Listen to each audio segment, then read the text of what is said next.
बात करते हैं मैक्रो की, क्योंकि बाजार का फोकस आज फिर रुपए पर है। देखिए 90, एक बार एक महीने का चार्ट वापस रखिएगा।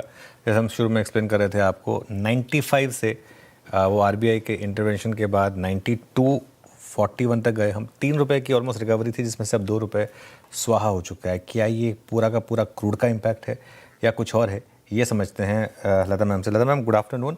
तो एक क्लियर कट मार्च के लेवल्स पर हम ऑलमोस्ट पहुंच रहे हैं, डॉलर रुपये पर, और क्रूड पर भी ऑलमोस्ट वहाँ पर पहुंच रहे हैं। क्या यही मेन एक कारण है मार्केट के इसके लिए? क्रूड बहुत बड़ा कारण है, क्योंकि हर डॉलर, हर इंक्रीज में हमारा बैलेंस ऑफ पेमेंट्स, हमारा करंट अकाउंट डेफिसिट बढ़ता है। डॉलर्स की जितनी किटी है वो काफ़ी नहीं है, हमें ज़्यादा पे करना पड़ेगा, और इसलिए डॉलर पर असर पड़ता ही है, बुलिश ऑन डॉलर और नेगेटिव ऑन रुपी। और आपने ठीक समझा कि ये मार्च 28 के एफर्ट्स के बाद ये सबसे लोएस्ट पॉइंट है। वहाँ से अभी हम और 50 पैसे में वो लेवल पर पहुँच जाएंगे।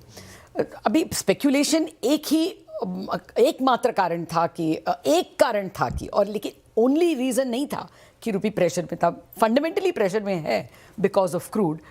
द सेकेंड प्रेशर वॉज, आपको याद होगा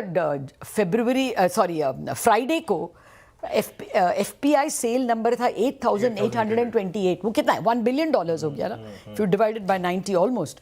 तो जो मार्च में रोज का एवरेज था वैसे, हाँ, एक बार के लिए, हाँ, विच इज वो भी डॉलर पे असर दिख रहा था। लेकिन वो नॉर्मली स्पॉट डेट की वजह से वन वर्किंग डे के बाद वो निकालने का उनको क्षमता है। तो आज शायद वो लोग खरीद के जा रहे, फायदा उस दिन रुपये उनको मिला होगा, और आज वो डॉलर खरीद के लेके जा रहे हैं, तो वो प्रेशर भी आता है। लेकिन क्रूड का प्रेशर आरबीआई ने थोड़ा कम किया है, बिकॉज वो अभी डायरेक्टली एक ही बैंक से लेते हैं जहां आरबीआई उनको सप्लाई करता है। नहीं तो वो लोग हर एक बैंक से कोट मांगेंगे और एग्जैजरेटेड फीलिंग होगा कि डॉलर डिमांड कितना है।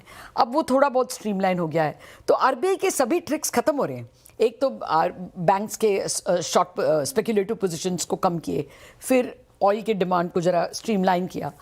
अभी और फंडामेंटल रीजंस हमको और नीचे ही ले जाएगा, इसमें कोई शक ही नहीं है। लेकिन okay, if you want satisfaction in this context, सभी एशियन करेंसीज आज नीचे हैं, क्योंकि सब लोग तो विक्टिम है स्ट्रेट ऑफ हॉर्मुज के। Everybody to the east of strait of Hormuz has a problem.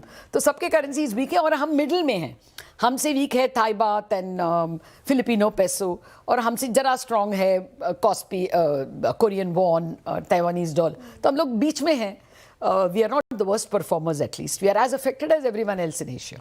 Right, शुक्रिया लता मैम। तो खैर, ये मार्केट के लिए एक बड़ा मैक्रो रिस्क ओपन होता हुआ, और यही कारण, एक और कारण भी है कि बैंक निफ्टी अंडर परफॉर्म कर रहा है। खैर, उसमें एक और कारण था जो आरबीआई का सर्कुलर आया, हालांकि वो ज़्यादातर पीएसयू बैंक पर इम्पैक्टफुल था, लेकिन फिर भी एक ओवरऑल, जैसे कि आप फ्लैशेस में देख रहे हैं, 7 सेशंस में करीब 2 रुपये हम गंवा चुके हैं।